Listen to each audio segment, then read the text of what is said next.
Angubingelele mlaleli nawe mbukeli egameni lenkosi yethu Jesu Kristu waseNazaretha. Siyambonga uNkulunkulu nasekuseni siphele lithuba lokuthi sibe la sihlanganyele. Siyazi ukuthi usuku lolu okufanele ngalo lekufanele ngabe sicelebrate ngalo ukuvuka kwenkosi yethu Jesu Kristu ngoba usuku lele yavuka ngayo. Kepha ngenxa yesimo lesibhekene naso emhlabeni wonke nakuleli zwe lakithi nakule kingdom yakithi lesibhekene nayo lokufike lapho khona kubonakala ukuthi imibuthano lapho khona kuba nabantu abaningi ayivumelekile ukuthi sizame ukuvika lesimo lesibhekene naso. Mntwana sekhaya uselapho ekhaya ngicela ukuthi ukuhlale nami isikhashana lesimbalwa just sihlelelane izwi lenkosi siphinde sikhuleke ndawonye ukuthi lo nkulunkulu wasemandulo lo nkulunkulu lelithi uNkulunkulu ozwako lo nkulunkulu elithi uNkulunkulu lozibonako izinsizwa zethu ukuthi angasilaleli nangazinsuku ake silale ake sifunde ake sithandaze emlaleli singakafundi izwi lenkosi. Baba wethu loyingcwele sibonga umsa wakho nekuvuka sibonga uNkulunkulu wethu engcwele ukuthi usiphe lethuba siphile nakunalosuku singakhohlwa uNkulunkulu wethu engcwele kukhulekela labo uNkulunkulu wethu engcwele ihlobo zethu ezisemanzini ezishiwe ihlobo zabo abashiwe abanye ngabazali abashiwe labanye omkhulu nogogo babo abashiwe labanye bantwana babo kulesimo lebakuso sithi wena ngoba uNkulunkulu wenduduzo siyakhuleka ngegama lenkosi yethu Jesu Kristu ukuthi ubahambele baselapho labo bakhona khona uNkulunkulu wethu lophakeme siyakhulekela uNkulunkulu wethu engcwele namanesi nabo dokotela nabo bonke abantu lebasebenza kwezempilo nabo bonke nje abantu uNkulunkulu wethu engcwele lebazithola baku-forefront yalempi esibhekene nayo yalomkhuhlane sithi wena njengaNkulunkulu ovikelako njengaNkulunkulu lothe wena uNkulunkulu wethu engcwele wena ungumbhoshongo onamandla siletha kuwe uNkulunkulu wethu engcwele safunda izwi lakho sithi mana ngakithi egameni likaJesu amen. Mlaleli sofunda la encwadini Exodus isahluko 5 sifunde verse 1 up to 3 lapho khona ngesizulu kufundzeka kanje ukuthi ngasemva oMose noAaron bafika bathi kuFaro usho kanje uJehova uNkulunkulu kaIsrayeli uthi bavumele abantu bami ukuba bahambe bangenzele umkhosi ehlane. Wathi uFaro ngubani uJehova ukuba ngilalele izwi lakhe ngimiyeke uIsrayeli ukuba ahambe na angimazi uJehova futhi angiyikumvumela uIsrayeli ukuba ahambe base bethi kuye uNkulunkulu wamaHebheru uhlangene nathi ake sihambe ibanga lezinsuku ezintathu siye ehlane simhlabele uJehova uNkulunkulu wethu funa asehlele ngesifo nangenkemba. Mlaleli le ndaba lena sisaqhubeka nayo njengoba siqale kuchapter 3 lapho khona kunetindo lesitibonile ngaloNkulunkulu. Empeleni nasihlehla sibuyela ngasemva since bantwana bakwaJakobe afikile nemadvodzana akhe ayishumi nambili noma ayishumi nanye ngoba uJoseph wayevele already afike ngaphambili bese kuphele iminyaka engamakhulu amane 400 years kwenzeka lento ngalesikhathi esifunda ngaso. Lapha sibona ukuthi inkosi ebekade yazana noJosepha nabaholi bebekade bamazi uJosepha bonke already base bafile naye uJosepha futhi wayesefile naso futhi sizukulwane lesi laba soqala sikaJakobe sase singasekho emhlabeni ukuthi bonke abantu abebazi umlando wokuza kwabantwana bakwa-Israyeli eGibhita nokuthi kwaba khona umIsrayeli umHebheru lomJosefa lowaseva sivesa kwaseGibhita endlaleni bonke labo bantu babekade sebahambile sebangasekho emhlabeni lithi kwaseba nenkosi entsha ne-leadership entsha leyayiseyisemandleni iphethe ngaleso sikhathi lithi yathi yambheka u-Israyeli yambona ayi-threat la embusweni bambona njengabantu lebangabavukela bambona njengabantu lebangamelana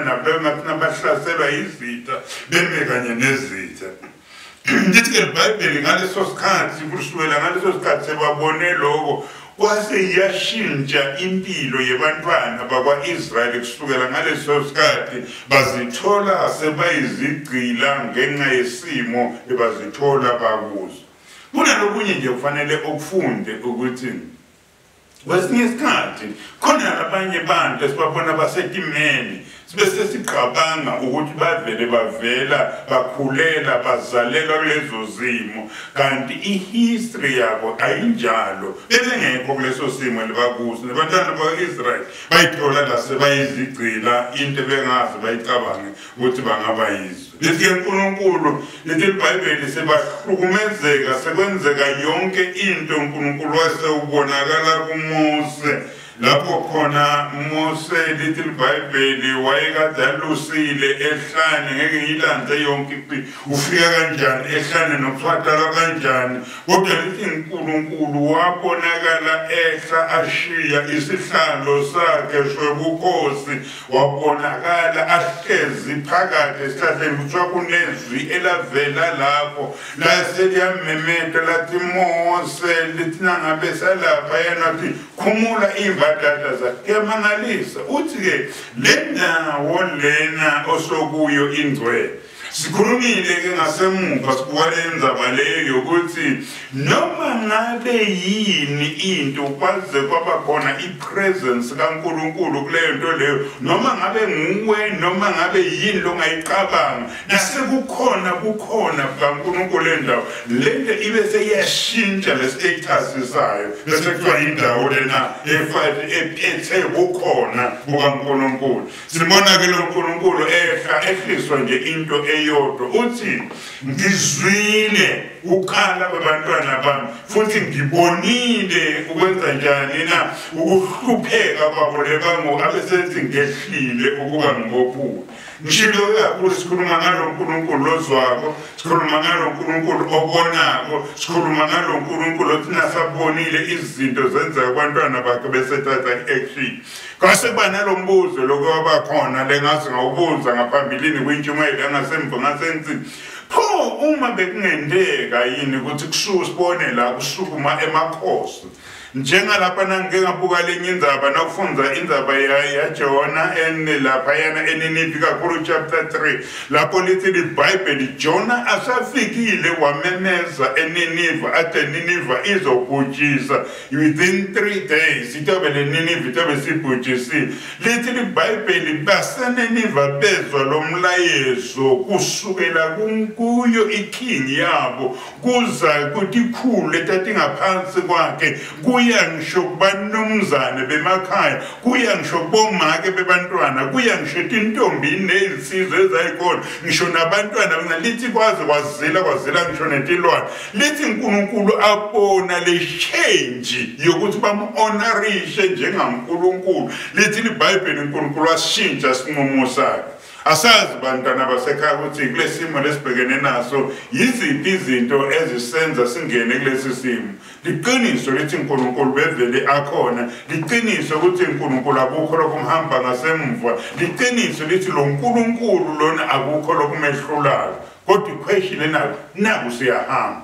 Ingabe nasingasukuma sonke kusukume amakhosi ethu, kusukume tiphathimandla tethu, kusukume netikhulu tonke, kusukume nathi bantukazana bese sisonzele ebukhoneni baNkulunkulu sithi uNkulunkulu sonile asenzanga kahle, ngeke ni awushintshe umqondo athathe inyathelo ngendzaba yethu. Sithi bantwana bakwa-Israyeli nangabe kwenzeka lento lena lithi iBhayibheli bantwana bakwa-Israyeli bakhala basukuma nangabe ngesikhathi bakhala so basukuma nabaholi babo, basukuma nama-elders abo lebekade akhona lapha bahola, kwasukuma abanumzane bemizi, kwasukuma emakhosikazi emizi, kwasukuma iy'ntombi ney'nsizwa bonke bakhala ukuthi lithi Jehova wehla. Hey, washintsha sihlalo kwaba sihlalo, washintsha nje isihlahla saba sihlalo sakhe sobukhosi. Lapho khona wabonakala. Ngiyamangala ukuthi uNkulunkulu kani nangabe ezwa abantwana bakhe bamemeza, uyakwazi ukushiya ngisho indumiso, ashiye kubatshata tendalo, ashiye konke ehlele phansi, afune ukuthi atoselekelela bakhe. Nathi ngiyakholwa ukuthi nasingasukuma sonke sisive, nasingasukuma sonke siyile kingdom, nasingasukuma sonke sibandvana bakhe, kukhona uNkulunkulu langakwenta ngalesimo lesibhekene naso njengoba enta la kubantwana bakwa-Israyeli. Lithi iBhayibheli ke wabe sebafike nabafika phambi kwenkosi babese bayicela inkosi bathi sicela ukuthi udedele bantwana baNkulunkulu noma isive saNkulunkulu uIsrael bahambe bayokhonza uNkulunkulu ehlane, bahambe bayokhonza uNkulunkulu ehlane.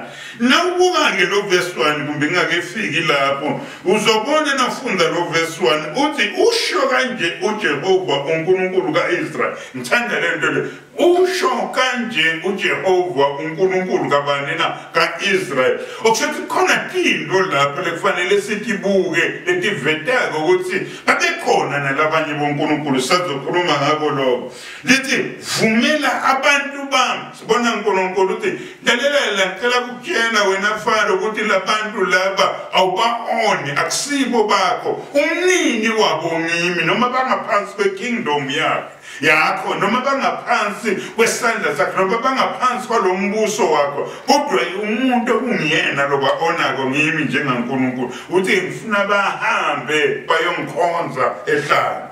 Sibuka-ke ukuthi lokukonfronta uFaro ngalendlela kwakufanele bamkonfronte ngayo labo Moses no Aaron bahamba nama-elders labekade bahamba nawo la, kwakudinga ngempela bathathe isibinzi lesimangalisako ngoba kwakubida ukufa nokuphila, babephakathi ukuthi bangafa ngoba nawubuka kahle le nkosi ngalesikhathi lesi wane lithi akekho lebekade anemandla ngaphezu kwenkosi. Empeleni nasikhuluma ngekingdom sisho ukuthi kune-kingdom, once kwaba ne-kingdom kunenkosi. Inkosi ngokwenqubo nawubuka la ngokweBhayibheli is above every authority, is above every power, is above the constitution, is above the legislature. So inkosi izwi layo ngilokugcina nasekuthiwa nje uthe okanda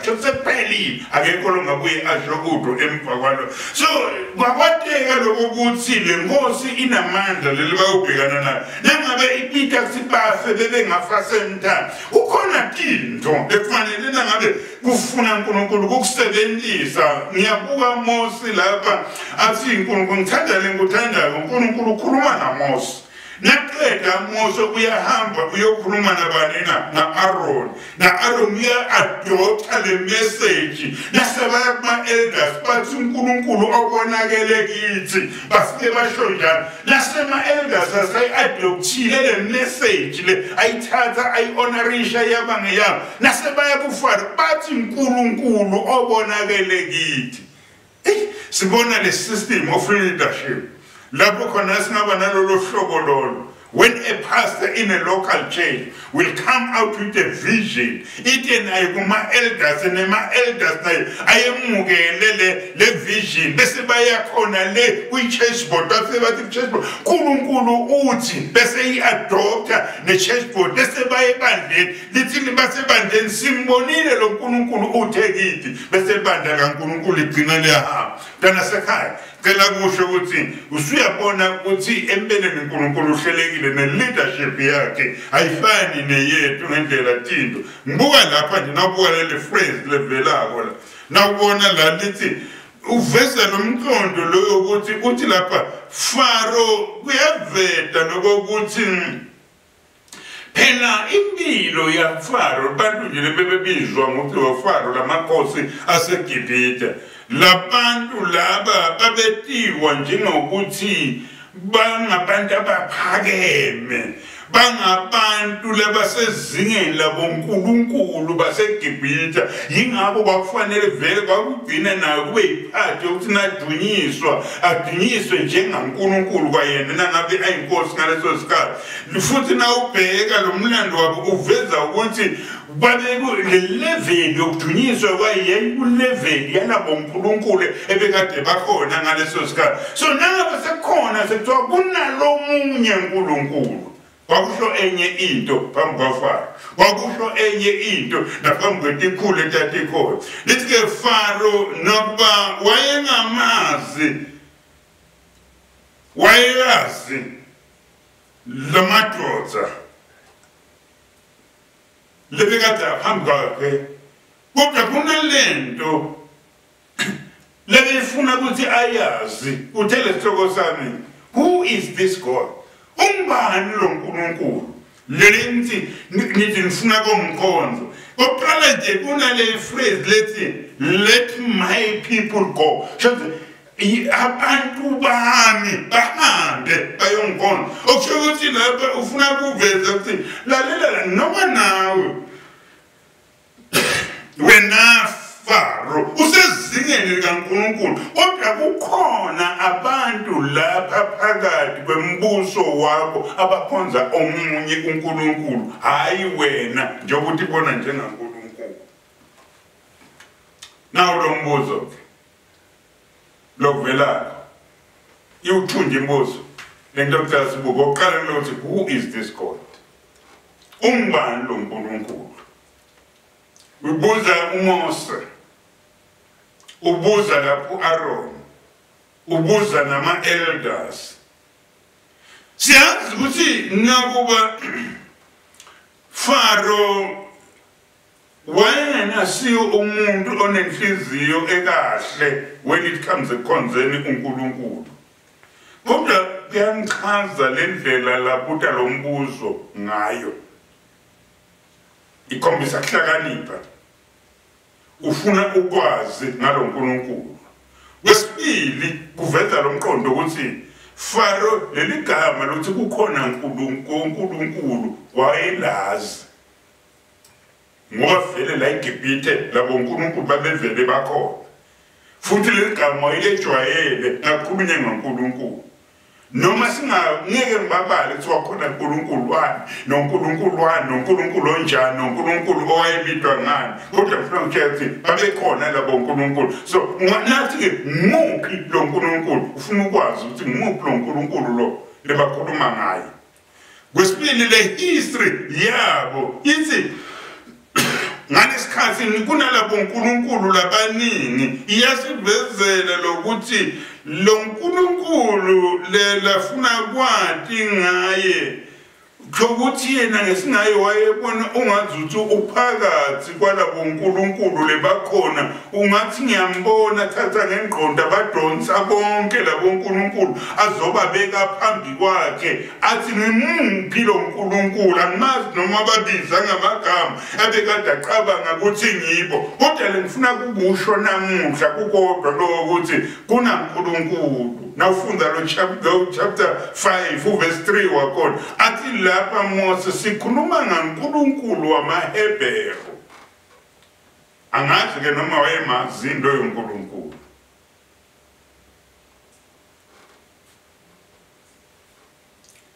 ngiyamangala nasikhuluma ngalo uNkulunkulu amaHebheru uNkulunkulu ekhulume ngayo cishe chapter 3 bathi nohlobo lukaNkulunkulu lolungadingi ngisho nokutshelwa ngenhlupheko yabantwana bakhe longadingi ukutshelwa ngokuthi abantwana bakhe bahamba ngaphansi kwasiphi isimo lo uNkulunkulu esithi uyezwa ukukhala kwabantwana bakhe athi nangabe ufunda encwadini yeziKronikos zesibili chapter 7 verse 13 to 14 athi uma abantu bami ababizwa ngegama lami bazithoba bavuma izono zabo mina ngisezulwini ngiyakuzwa futhi lokukhala uNkulunkulu lokuzwako ukukhala kwabantwana bakhe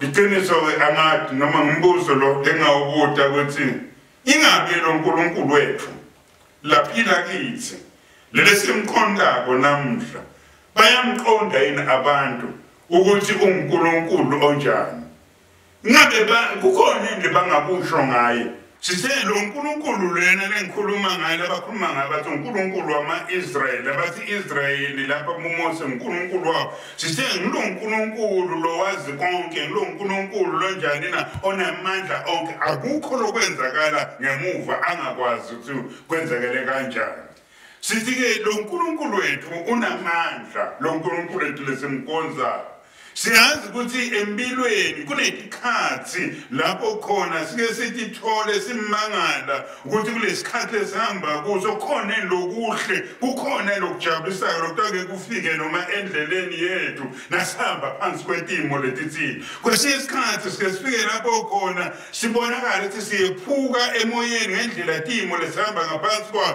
kube nalezikhathi tekumnyama empilweni sibe nalezikhathi lapho khona singasazi ukuthi Sathane sihlanganisana lithi bantwana bakwa-Israyeli babe sefike kuleso simo leso ngaleso sikhathi leso lithi babe sebayakhumbula ukuthi kukhona uNkulunkulu ebamkhonzako base bayakhumbula ukuthi lo uNkulunkulu abamkhonzako kukhona langakwenza over phezu kwalesimo lebabhekene nabo cela kusho njalo mntwana wasekhaya lo uNkulunkulu leli lambuta ngayo laphayana uFaro athi ungubani lo uNkulunkulu ngithi ngilo uNkulunkulu lesithi nasesephukile enhlizweni sesithi singasazi ukuthi singathathani sihlanganiselana esithi nasesihamba ethunzini lokumnyama sibone senganywe ukufa nangapha lokungathi nasesimkhumbula sibuyela kuye sikhale kuye simemeze uNkulunkulu lo ozwayo uNkulunkulu lo obonako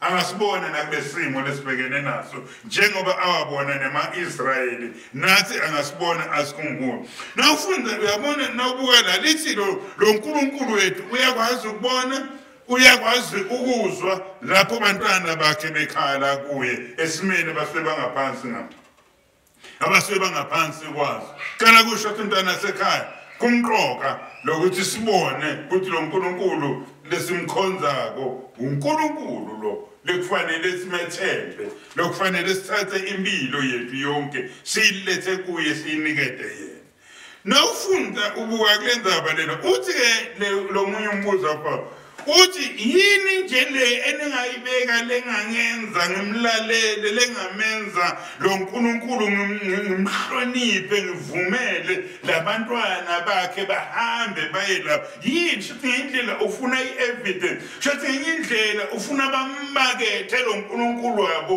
ufuna lo uNkulunkulu wabo bamethule phambi kwakho kuthi ungumuphi bese uyabona ukuthi uNkulunkulu onjani lithi Faro lo mbuzo lo wabuza Mose wabuza Aaron lo mbuzo sithi ucrucial ngendlela lambuta ngayo lokuthi lo uNkulunkulu lafuna lathi akadedele bantwana bakwa-Israyeli ukuze amlalele ukuze enze lokhu lakushobo ufuna ukwazi izizathu sokuthi ungubani futhi yini lena angayenza lapha nasibuka Mose sibona Mose la athola in opportunity lokumethula lo nkulunkulu wakhe lokumpresenta lo nkulunkulu wakhe phambi kwaFaro nakwi leadership yakhe kunetikhathi lapho khona kuyefuna thina njengamakhola sisukume sime ngetinyawo simpresente lo nkulunkulu wethu bambone etimende sisuke sihamba kude etimeni lesisuke empeleni lesikhathi lesikuso njengamakholwa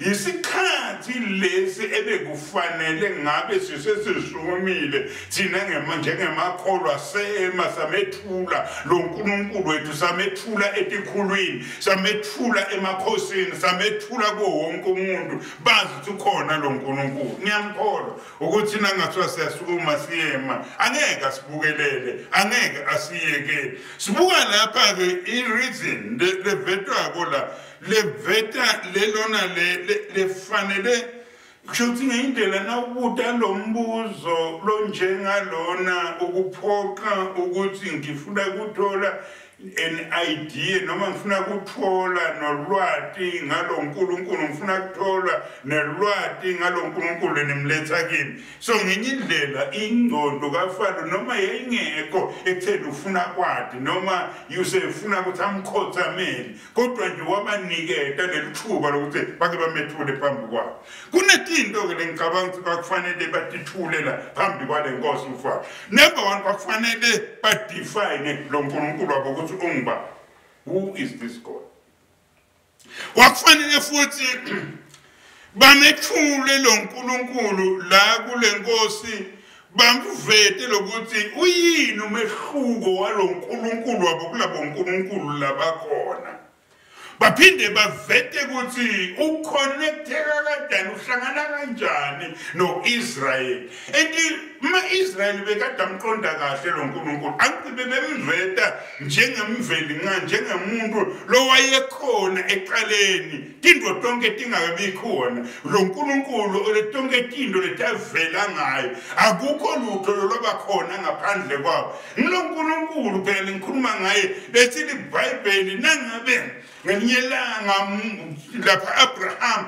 ayonikela ngalo mfana wakhe lapha yena uthi nangabe asankulunkulu asamprovide ngalevu ukuthi ayibulale endaweni yomntwana athi lo nkulunkulu loyiprovider ngonkulunkulu ukuthi nangabe songasazi ukuthi wenzani avele nesolution kulesimo lesivayo athi nangabe ngenyelanga Hagayi ngalesikhathi ekhala umntwana akhe asafuna kufa ngendaba yendlala nangokoma asehlala athi uNkulunkulu obonako ongenendaba ukuthi ngibani lona lokhulumayo ongenendaba ukuthi ngibani lokhala ongenendaba ukuthi level yakhe ikuphi yalokhala kana kusho abantwana basekhaya ukuthi sisake simfune lo Nkulunkulu ake simfune singanalutho simfune nje singenathi ikhundla letithende tingathi sikhuluma kuzwakala kodwa simmemete ngoba ngilo Nkulunkulu lozwako akabuki umuntu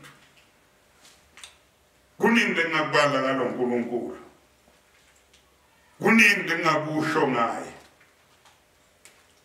athi lokunye bekufanele bakufake ukuthi bakuveze ukuthi yini lo nkulunkulu la ngayenza futhi Faro la uveza abantu unikeza ithuba abantwana bakwaIsrael ukuthi abamtshele ukuthi nangathiwa kabavumelanga kutokwenzakalani yini engenteka nangathiwa asuma bantwana basekhaya ngicela ukusho ukuthi nangabe singasukumanga sema ngetinyawo thina njengamakholo kwesinye isikhathi yithi lesibalo dedengu netinto efanele sithi sukumele singatisumeli njengabazalwane so yindlela bafanele baveze emandla lanawo lantinto langatenta empilweni sibona nabuka lapha lithi iBhayibheli ekugcineni senyanga sekugcineni lithi sebahlangene naFaro wabuza yonke lemibuzo bamphendula ngayo yonke le ndlela bamphendula ngayo lithi wathi lebaphathi labantwana baIsrael njengetigcila lebabalidako kule misebenzi ababanikete yona njengetigcila wathi kubo hambani niyokhuphula lemisebenzi yabo jethi ngenye indlela Faro wayirejecta le idea yokuvumela abantwana bakaIsrael bahambe uhambo lwetinsuku letintsathu bayokhonza uNkulunkulu ehlane wakubona njenge-waste of time. Ngiyacela mntana sekhaya ukhonza uNkulunkulu, ukuthatha impilo yethu siyinikele kuyo, akusiko nje ukuchitha isikhathi. Le message lena yaMoses siyibona iba nemthelela lomubi nangabe asaqede kuyethula kufa lobantwana bakwa-Israyeli. Empeleni nasingakhuluma liqiniso lithi kuvela lekhathi lapho khona kufinyelela sibona abantwana bakaNkulunkulu. Uma sekufika isikhathi sokuthi bakhululeke, sekufika isikhathi sokuthi baphume emandleni ebumnyama, ngisho naSathane akanjani na akaze angajabula ngaleso simo leso. Instead ukuthi ube ngqono kulolo suku ungene kuko uvame ukuba worse kakhulu. Sathane umngani wethu nangabe tinto sisengaphansi kwembuso wakhe, kodwa nasesifuna indlela yokuphuma kule mbuso wakhe, sithole freedom, siphume kulokugcila. Ingakho phela nabhala encwadini yaLuka 19 uverse 10 wakhona athi ngokuba indodana yomuntu ize ukufuna nokusinzisa okulahlekileyo. Akusindelula ukuphuma lapho khona ucindezeleke khona. Nasifunda Exodus 4 verse 31 sibona abantwana bakwa-Israyeli noma baba excited ukuthi uNkulunkulu wabo sowubavile, uNkulunkulu wabo sowubavakashele, uNkulunkulu ubonile ukuhlubeka kwabo, bahlala phansi bamdumisa, bababaza emandla abo. Kodwa naku lokukela kusho, it was not easy. Was not easy ukuthi baphume. Lona sekhaya sesithandaza ngilakusho ukuthi ake simakethe naNkulunkulu wethu. Bayafuna kumandi la ngaphandle. Ake simakethe naNkulunkulu wethu. Usenamandla nanamuhla. Sekhona umehluko la ngawena. Akunendaba ukuthi isimo sinjani. Empeleni nasingabona isimo Moses, ifaith yaMoses yokuphuma aphume lobani ayobhekana nenkosi. Sibona le determination lakade anayo ayokuma phambili kwenkosi. Akusiyo into eyayilula, kwakuyinto lematini. Nasingaste sukuma letinsuku sisukume la khona sisukume lapho emakhaya sike simemeke sithi sifuna noseceleni kwethu azi ukuthi ukhona uNkulunkulu.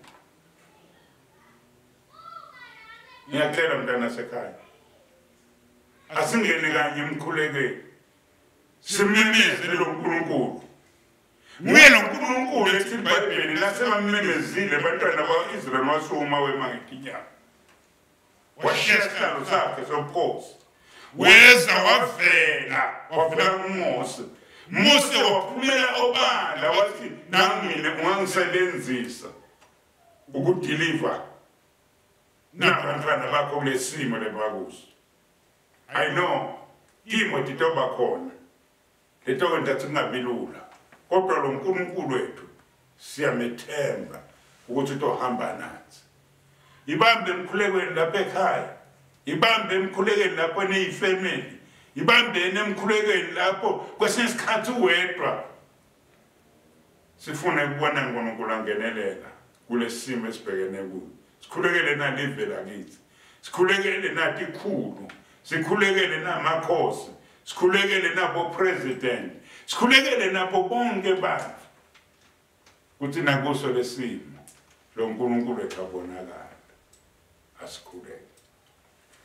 Siyabonga uNkulunkulu wethu ophakeme noNkulunkulu wethu owendlula uqonda konke. Sisonzela nenkosi yethu la, sisonzela nendlovukazi, sizonzela netindvuna tembuso nemakhosi, sisonzela nemalunga uNkulunkulu wethu engcwele eParliament, sisonzela nabo bonke lobabekile emandleni. sisonzela uNkulunkulu wethu engcwele nabodokotela namanesi nabo bonke lebathinsekayo. Sisonzela nabo bonke lempi labayibambe ekhaleni lempi lesibhekene nayo lo mkhuhlane. Babe, siyazi ukuthi ungubani wena. Noma singehluleka ukudefine ukuthi ngempela ungubani. Kodwa liqiniso lithi sowuyazi ukuthi siyakwazi.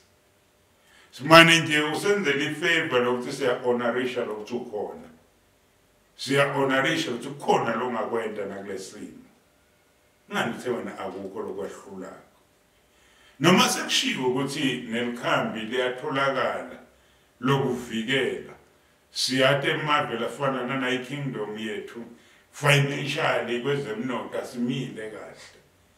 Amazwe eme kahle timangelini ayaphangiselana enza amathanda nakulowo mamakethe la kutholakala khona le vaccine. But sidinga elakho nje isolution uNkulunkulu wethu engcwele usenzele indlela yokuphuma nakulesimo esibhekene nayo. Wena ungangenelela uNkulunkulu wethu lothandzekayo. Kungaze ukuthi noma ngabe ithi iyofika ifike sesiphelile. Wena nangaphambi sakhe isandla. Akukho lokwahlulaka. Konke kuyathoba egameni likaJesu. Amen.